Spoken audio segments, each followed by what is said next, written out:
record this as it comes to me, because I think that this imagery is quite beautiful, and I don't know, this may be a worthwhile metaphor to share that is just sort of unfolding within my awareness as I'm driving here, and that is of a seed. The first thoughts prior to this were, man, non-duality fucks you up. And I mean that in the best of ways. Although really it just kind of is what it is, you know. It's not that it's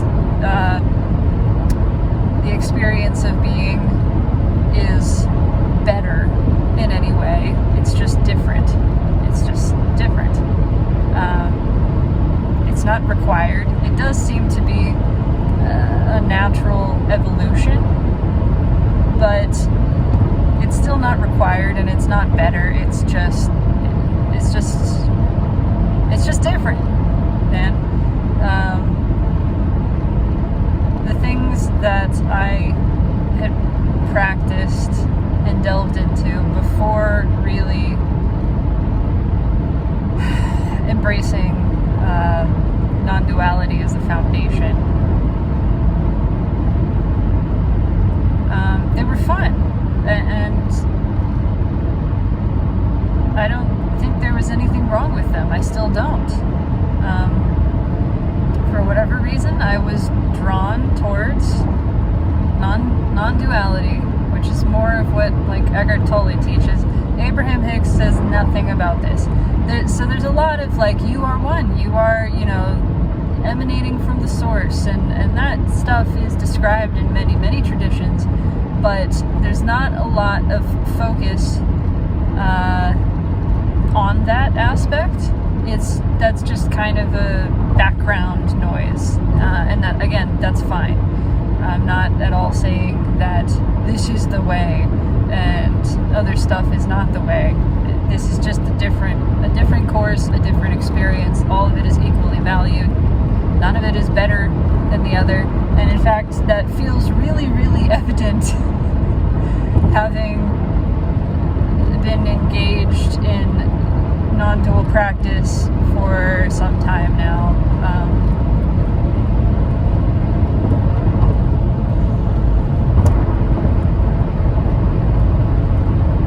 It will crater the sense of self that existed. And I think maybe it was appealing to someone like me who already had a sort of tenuous sense of self. There was already a desire for this. There was a desire to be stripped down, really, to not be adding things, but taking them away and seeing what was left. And that's why this whole process is that's why it's a dissolution, it's a dissolving of ego, which is kind of like this shell. There's nothing wrong with the shell, and the shell is a part of being. It's just that this is the focus of this, and it's just because of interest. Again, it doesn't do anything for you. It's not an improvement upon experience. The interest is just in knowing the most fundamental layer of being that I can access. To find if there is any objective truth whatsoever in existence, to find what that is, to find the base layer, to observe the base layer, and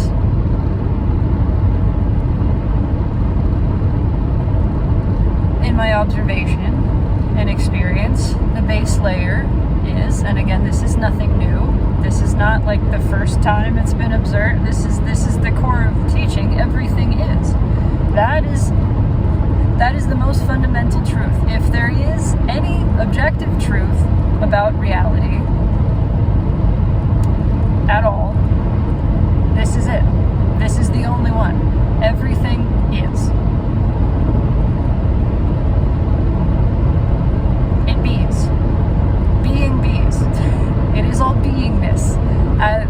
that's it. Everything is.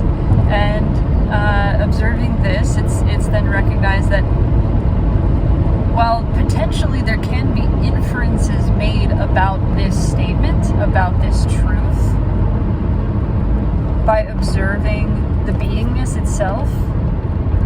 This road gets so bumpy here. Anything added to that statement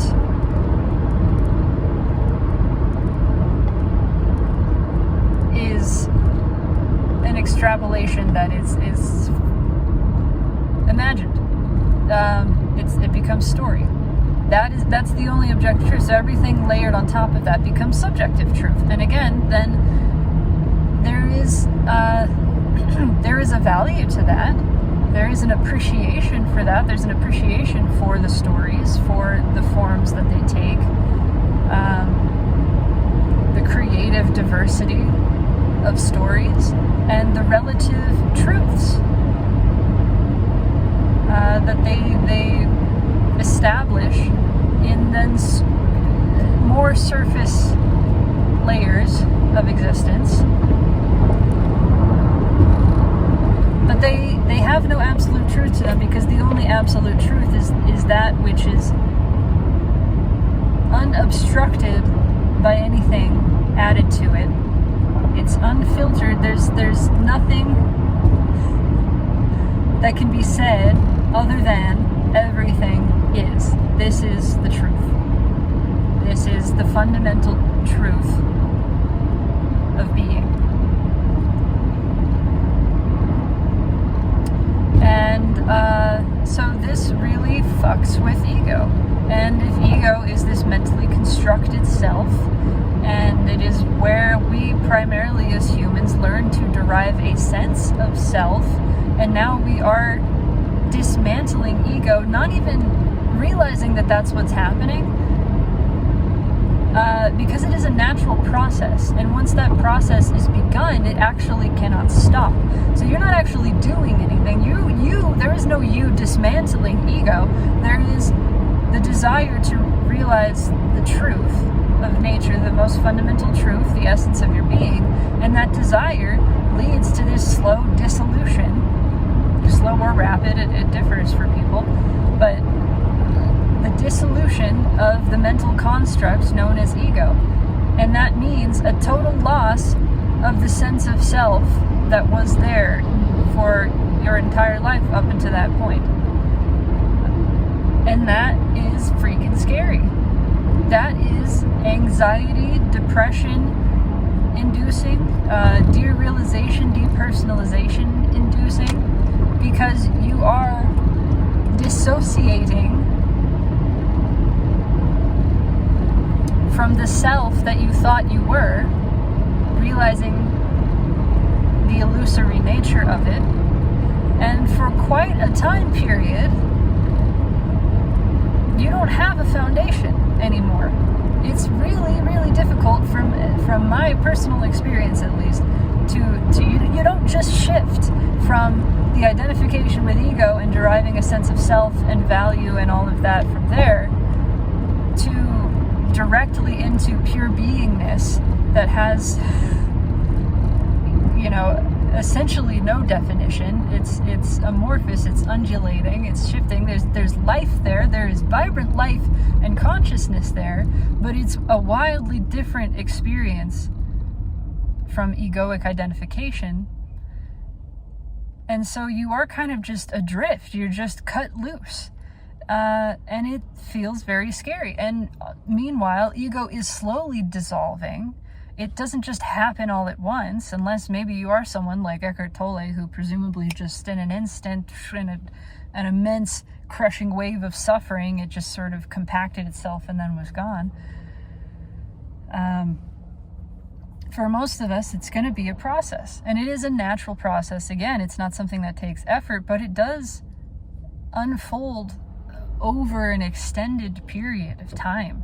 And there are waves to it, and it loops back around. And I had been reading recently about, people talking about the dangers of meditation, which just, it made me chuckle. Because first of all, the dangers that are listed are not that dissimilar from the dangers connected with just taking the drugs. You know, you take the drugs to escape anxiety or depression, and there's a warning that says there's a chance your anxiety or depression may worsen exponentially. You could become suicidal even if you weren't. You could have other effects, other psychological effects that you didn't have before. So in the first place, not that different. But in the second place, actually, this is the intention of meditation. This is what people aren't realizing, is that the part of you that seeks out meditation is the part of you that meditation will dissolve. But that dissolution is not an easy, peaceful process. That dissolution involves facing that part fully. This part of you that feels anxious and depressed and despairing and wants to stop those feelings, wants to get away from those feelings, doesn't realize that in the meditation there will be a brief time period where everything does feel better, where I did it, I escaped, I conquered the anxiety, I conquered the depression, and then it will be back, and it will be back stronger than ever, because it's time now for you to actually face those sensations. This is what the meditation is all about. It's about acceptance, which means no longer running from the uncomfortable sensations inside of you that you judged as scary and impossible to feel, unacceptable. Meditation is going to show you this is your choice, this is your power. No more running from these sensations, choosing to accept them. That's what's going to get you somewhere. But the somewhere that it's getting you is not away. It's not away from the sensations. It's deeper into them. It is more here than you've ever been before. But when you do that, you start to realize, there's a heron flying, beautiful, that here is not as scary as you made it out to be. In fact, it's so beautiful, it's so rich, it's so alive. It is the only place that is rich with life. Why would you want to be anywhere but here? That's what you begin to realize in the facing of these sensations. So yeah, they are going to increase. Whatever it is you were trying to get away from by meditating, you will have more of. That's what's happened for me. Certainly. Because you are teaching yourself that acceptance is the path. That you don't need to run from this. And it's time for this energy to resolve by allowing it to flow through you. But resolution doesn't mean that you never experience it again either. This is all old, stored anxiety and depression. This is a lifetime, maybe more worth of it that's been bottled up inside of you because you haven't faced it. You haven't allowed the full feeling of it. So you gotta let that happen first. And it's a lot. If you are someone like me, who's plugged it up for probably many lifetimes, but certainly all of this one, there's a lot of that old stuff that's there just waiting to come up and come through that hasn't been felt. We're not even talking about current situation anxiety, although once you learn to accept and allow the experience of anxiety, you don't experience it as a reaction so much, so intensely, but that takes quite some time. I am still in the phase of having things be triggered, and so then, there's a situation and you have this immense wave of anxiety and it feels disproportionate. That's because it is. That's because it is. That little tiny trigger, it's not even about the situation. It just puts you in a state that connected you, that put you in touch with all of the anxiety that you have felt ever. All of the anxiety that actually you haven't fully felt ever. So you get this wave of it, and then it's your time again, and it happens again and again and again. Anxiety, depression, despair, hopelessness, overwhelm, these sensations, they come back, and every time we're just accepting them, learning to observe them, not to identify as them, realizing that they don't belong to us, but that's not a disownership either. Disidentification and disownership are different things. We're not detaching, we are non-attaching. Also different things. I didn't even get to the thing that I was going to say, and now I'm here at work, and I need to go in, but I guess all of that was what wanted to come out. So that came out. I'll just share briefly the image that I was receiving of a seed. It's like we've spent all of this time experiencing consciousness through the form of a seed. And over time, and acuteness of the experience, the increasing intensity of the experience, we have come to identify with the seed form. And so we start having thoughts and believing these thoughts that say, this is me. I am this shape, this texture. I have a sort of mottled brown color to me. I have a hardness, maybe a leatheriness. This is me. This is who I am. But then meditation teaches us, and it's also, this is happening. This is just a part of the natural process that's unfolding. We are taught through meditation and through influxes of energy and world events that push us into these places where we have to sit where we are. We have to be where we are. We are no longer able to run from it. We don't have, the options are removed. The options for distraction and escape are removed. And so suddenly we have to sit, and this is what you choose to do, what you learn in meditation, is you choose to sit where you are, in the sensations that you're in the darkness, essentially, the heaviness, the density, the negative emotions. You learn to sit in them, and as you are sitting in them, you are rooting deeply in the now. That's part of it, right? You're not leaving right now. You're not escaping to past or future. You are rooting deeply in the present, and if the present is filled with dirt, with darkness, you are sinking deep into that darkness. And this is what happens to a seed that sinks deep into darkness. It begins to open. And as it begins to open, if you are identified with the seed, there will be a time where you're freaking the fuck out and saying, I am dying. I'm falling apart. I can feel it. I feel it. I'm being ripped in half. What is happening? This is terrible. But something is happening within you, and there is a deeper knowledge. There is an awareness that there's a process, there's an unfolding. Something beautiful is taking place. And so you just keep going back. You keep going back. Every time you find yourself in the soil, you sink a little deeper and a little deeper. And this seed is opening. And as it is opening, the shoot is beginning to emerge.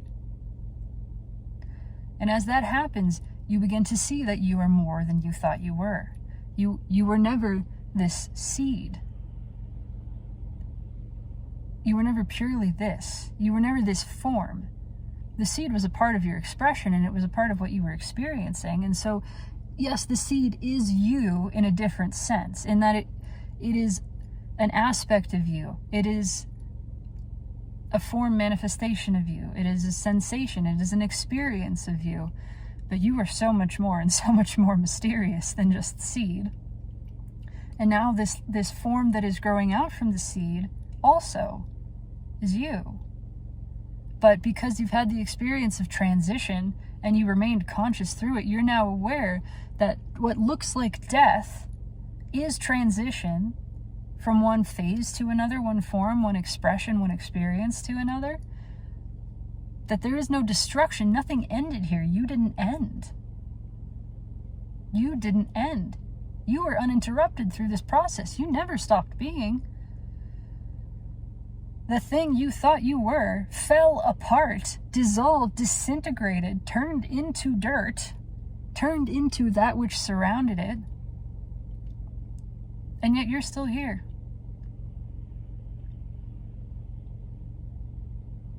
And now you're having a new experience. And that experience now isn't afraid of being in the dirt, but it is naturally moving towards this light. but it's both in the dirt and in the world above, in the light. It's rooted deeply. It's so appreciative. It realizes how critical the darkness is.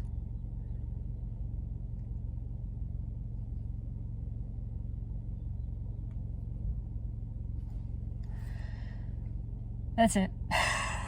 I'm gonna go inside and clock in and stuff. But that's the expression. Thank you for listening.